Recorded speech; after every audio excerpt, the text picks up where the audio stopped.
Everything we've been shown about Mass Effect 5 points at the series returning to the roots of the franchise, and specifically returning to Mass Effect 1.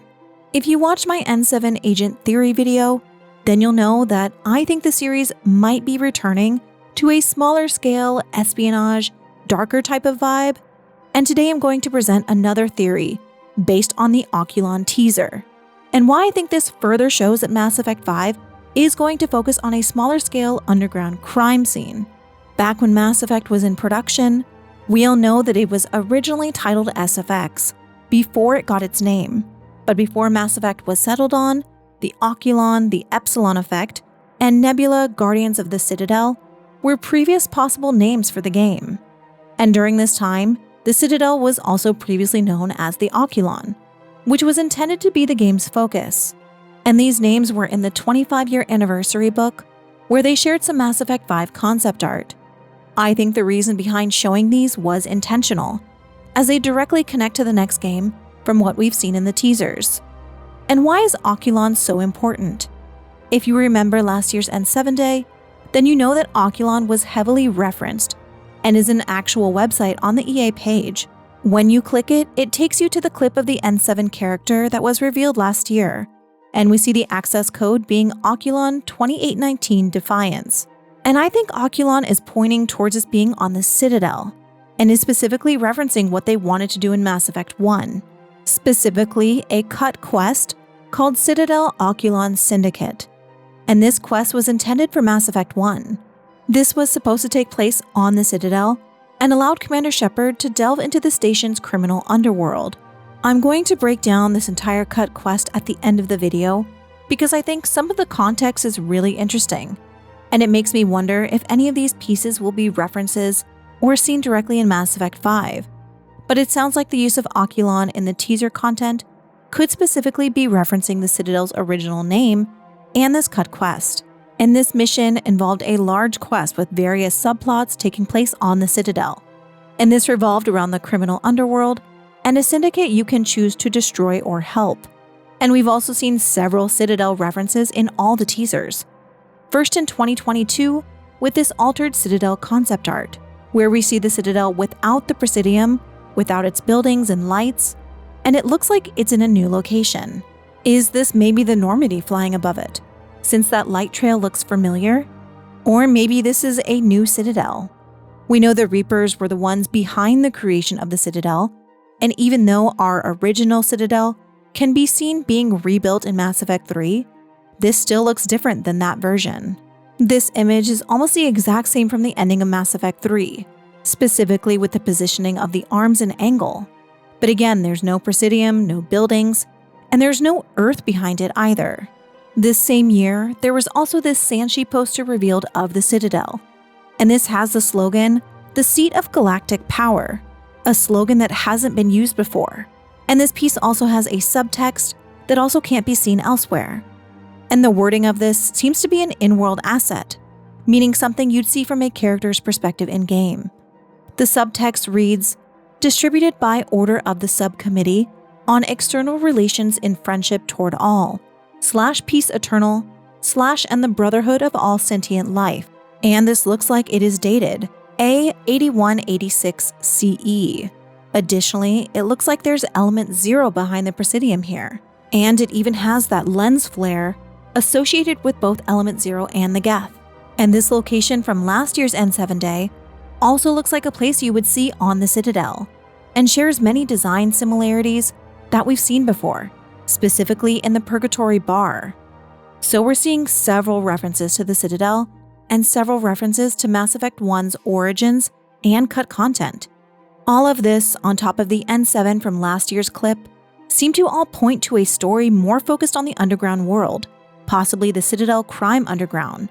And with the teased return of the Paragon and Renegade symbol in this exact poster, I think it just further points towards the return of a lot of aspects from Mass Effect 1 that people really fell in love with and wanted more of. I've always wanted to see more of the Citadel, and there's so much that hasn't been explored. And after everything with the Reapers and the Catalyst, you have to wonder what truly happened with the Citadel after Mass Effect 3. Are the Keepers still there? Did the Raloi, who were officially recognized in Council space, ever return after the Reaper War if they survived? Will we get to meet the virtual aliens who swapped consciousness with individuals on the Citadel? What happened to the Council? What happened to Bailey? And how has life changed after everything that happened? Patrick Weeks said in 2012 that we should assume that everyone plot important on the Citadel survived. This would include characters like Arya, the Council, Bailey, Thane's son, Bar-Levan, etc. And I also think that this many references to the Citadel and Mass Effect 1's origins means that this game will be returning to the core of Mass Effect, and specifically the Milky Way galaxy, which has been made very clear by the concept art that has been shown, specifically with this piece that has SFX5 in it, clearly referencing Mass Effect 1's original name. And we've seen familiar faces and places. I don't know if we'll be going to Andromeda, but I know for sure we'll be going to the Milky Way galaxy. What timeline we'll be in is another question. From the clip from N7 Day 2022, we did see 11790 at the bottom. But whether this is referencing 2190, 4 years after Mass Effect 3's ending, or some other date remains to be seen. Every year, the N7 Day reveals are becoming more elaborate and intricate, even though they're not confirming anything. These clues absolutely have to mean something. On top of this Oculon reference, there's some more importance to the word in the original creation of Mass Effect and the Citadel. Before Mass Effect 1 came out, there was a magazine that covered some features of the game, and it specifically talked about the Oculon. It reads, "Your hub in Mass Effect is your spaceship, but you'll have to land somewhere. And that somewhere is the gigantic floating urban sprawl called the Oculon." BioWare is keen on laying out just how massive the Oculon is. Imagine 5 giant plates, each larger than real-world Manhattan, conjoined by a lush, vibrant ring world at one end, where the elite frolic and meet. Then imagine those 5 thriving plates having multiple layers to each: the surface world, the middle level, and the sub-area beneath all of it, all packed with life, characters, and most important, quest. The team is quick to point out that Ringworld, the Presidium, where politicians and intellectuals hang out, is actually Oculon's most fascinating area. A rotating, illusory blue sky lies atop a sophisticated network hobnobbing elite, green gardens, and waterways. This is where most of your starting quest will be assigned, as your status as a member of the Spectre Force gives you access to places that commoners can't go. But while the Oculon and the Presidium present the universe as its most civilized, the universe is exactly that, a huge, hulking expanse of unknown stuff. And while Mass Effect 1 did achieve what this sounds like to an extent, I've always felt that the Citadel was heavily underutilized. In comparison to the actual scope of the Citadel, we get to see a very small portion of it, and don't really spend a ton of time in the sub-levels, which could have presented a lot of opportunity for the espionage, seedy underworld that I think this next game could have. And maybe it's because I'm still high off of just recently finishing Cyberpunk 2077, but we never really got to visit a busy city hub that you'd expect from a place like the Citadel. Each portion we could visit was fairly small and limited, and it took a lot of loading between elevator rides. So I hope if we do return to the Citadel, which I'd bet money on at this point, I hope we get something similar to Night City, where it feels very lived in, and it feels like a city that's alive. I hope we see several quests and people and interactivity with the Citadel locations, and I hope they build off of locations that we've been to before, while also showing us several new locations. And while yes, we did get to experience some of the shady underground of the Citadel, that isn't where the majority of the story takes place. And I'd like to see a more corrupt, more underground take on the Citadel that shows what the magazine clip talks about. And I think that's what's happening. Several teasers we've been shown so far looks like they're related to places that have always included morally questionable places and people. We've seen the Omega symbol twice, which is clearly hinting towards Arya because she is Omega. And then we see what looks like Ilium, and I'm 99% positive that this is Ilium, based on these buildings. And Ilium looks like it has a new red hue to it. It looks busier and more congested, and I also think the red is important. In the past, our view of Ilium and concept art of it has always leaned towards it being more bluish, pink-purple, not red like it is now. Maybe the red is from Mass Effect 3's endings or a polluted atmosphere. Who knows, but the red has to be intentional. And red usually signifies danger or even passion, which we know Arya is a fan of both. And we're also seeing direct references to Omega. And if we're seeing Omega signs in Ilium, maybe Arya has taken over, and Ilium is more dangerous than it already was. Ilium has always been dominated by the Asari, though it is not an official Asari world, which is why its business practices and activity have been allowed to be lawful but questionable. Arya moving to take power after Mass Effect 3 sounds absolutely plausible, and something I'd love to see. She's kind of Mass Effect's strongest side character, and because Shepard can't romance her, she's kind of perfect to bring back. Between the Citadel references, the stealthy-looking N7, and Omega and Ilium teases, all of the clues are connected, and I think they all connect to the Citadel in a darker, dangerous, possibly morally gray tone for the next game, which, after how lighthearted Andromeda felt, could be a very good move. And again, yesterday, to support my N7 agent conspiracy theory, we're seeing the bioware gear store use the term agent. This is now the 4th time that this specific term is being used, when it was never previously used by either the Mass Effect Twitter or the bioware gear store Twitter. I think there's relevance here. And if you haven't seen my N7 agent theory video, make sure to check that out because I go more into detail about this. But essentially, this N7 looks to be built more for stealth, with their lightweight armor, the sleek design, and how their body is completely covered, including their eyes. Yes, a lot of that is probably due to hiding whoever this is and keeping it obscure if this is our new N7 protagonist, but even still, the armor itself is very discreet and sleek and lightweight. Even the gun looks like it may have a silencer. The entire vibe here reminds me of a 007 poster. And to add to my conspiracy theory, back in 2009, BioWare was actually working on a James Bond-like spy RPG titled Agent. The concept was to do the other half of GoldenEye, the idea being that James Bond isn't just a gun that walks around the world and shoots people. He's a suave manipulator. He's a talented martial artist. He's a secret agent. We wanted to cross that 007 with Jason Bourne, where he's been modified in some way. You're not sure what, but he's definitely deadly. There was some additional information about Agent in the 25-year anniversary book, but we know BioWare likes reusing unused concepts and material. So maybe the N7 Agent could be an agent because of BioWare's previous scrapped game, and the concepts that they never got to explore. Obviously, a Mass Effect version of this would be very different. And no, obviously, this does still have the N7 branding, so their identity would still be known. But I don't think we'd play a secret agent or a spy like that. Just something with less of a military presence, and someone who played by their own rules, more than Shepard did. And aside from the Oculon and Citadel references, there was also a cut piece of music from the original trilogy, titled Space Station Epsilon by Sam Hulick. So again, we're seeing more cut content, reference to the latest teasers. There is also another page on the EA website titled Epsilon, which is the 5th letter in the Greek alphabet, and this page takes you to the second reveal from the N7 day of the N7 character. And we know from the teasers in the metadata of the video and the concept art that the in-development name for the next game is Mass Effect 5. So this all has to be connected. There's too many coincidences, and honestly, these have to connect, because this is all the fanbase has. So if they're not intentional and mean nothing, I think that would be really disappointing.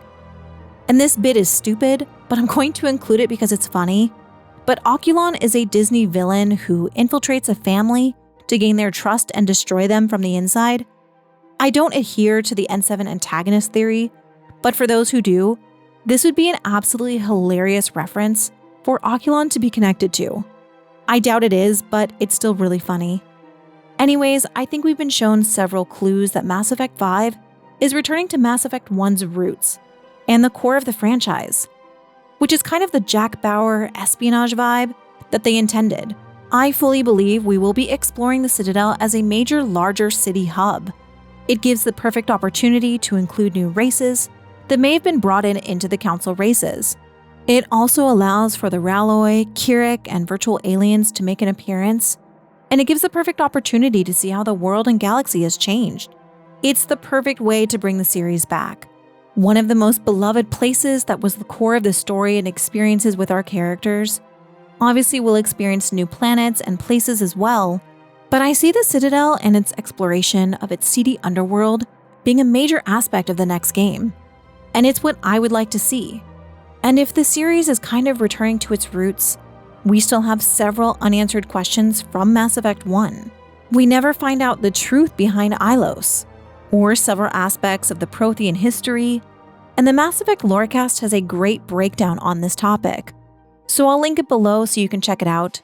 There's a lot of unanswered questions around the Protheans, and I think we're seeing some clues that this exploration might be happening, specifically with some of the architecture seen in the new concept art. And this matches the Prothean aesthetics we see in Javik's flashbacks, and also could maybe even match the remnant tech from Andromeda. Maybe the Jardan were Protheans. Maybe the Jardan are the Inusanan. There's a lot of possibilities here, and I hope they don't add too many more mysteries without solving some that have been left unresolved. And let me know what you think about all of this in the comments. It's just a theory and we won't know anything more until N7 Day. But until then, let me know if you also want to see the Citadel. And do you want to explore more of an underground crime scene like I'm theorizing? Do you want to see Arya again? Let me know all your thoughts. And if you're interested in the full quest of Citadel Oculon Syndicate, here's the full breakdown. The Cut Content Wiki has this mission as being very large and having several subplots. We have Shakedown Dak, Missing Workers, Dwellers, Eliminate Harkin, Help Dak, Help Workers, Retrieve Data, and Elimination Round. Some of these can lock out others depending on the order that they are done in. The main mission has Shepard recommended to Harkin, and Shepard could decide to work for the Syndicate or against it.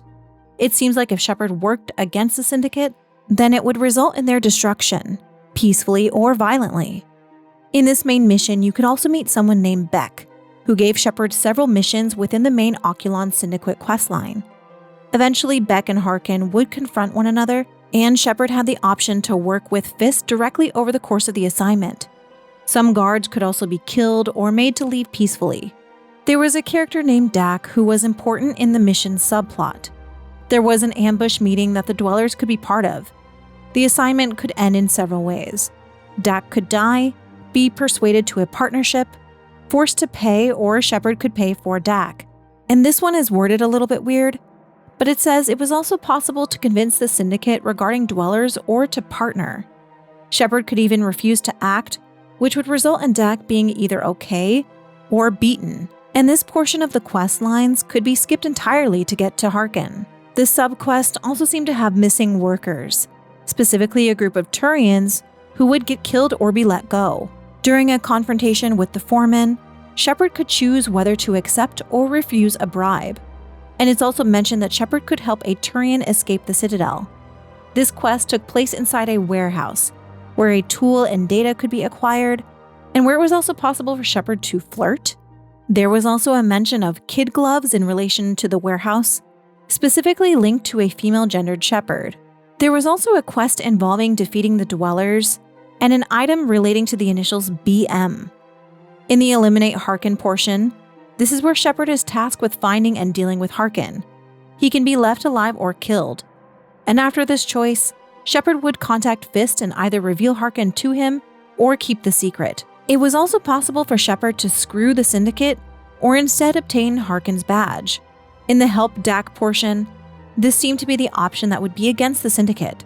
Shepard would help Dak, the target at the center of the Syndicate job, and Shepard would talk to Dak and prepare an ambush for the Syndicate goons, and could also give cash to Dak. In the Help Workers portion, this would be the handling of the Dwellers, where it seems like a Turian could be shot. In the Retrieve Data portion, Harkin and Fist would both play a role, and the latter would at some point give a speech in an elevator and could end up getting killed. Some of the data could be about Shepard. And in the Elimination Round, Fist could apparently make the same elevator speech as in Retrieve Data. So obviously some of this was scrapped and repurposed, as we see the portion with Fist and some of the similarities to the quest Citadel expose Saren, where Harkin and Fist are present in both missions. Either way, the name has significance, and could be a clue. But let me know all your thoughts below. And thank you so much to my friend XenoWriter who found this quest and told me about it. A light bulb went off, and I hope this connection was intentional. But what do you think about all this? Let me know your thoughts in the comments. And thank you so much to all my subscribers and all of my channel members. Thank you all for your support, and I will see you next time.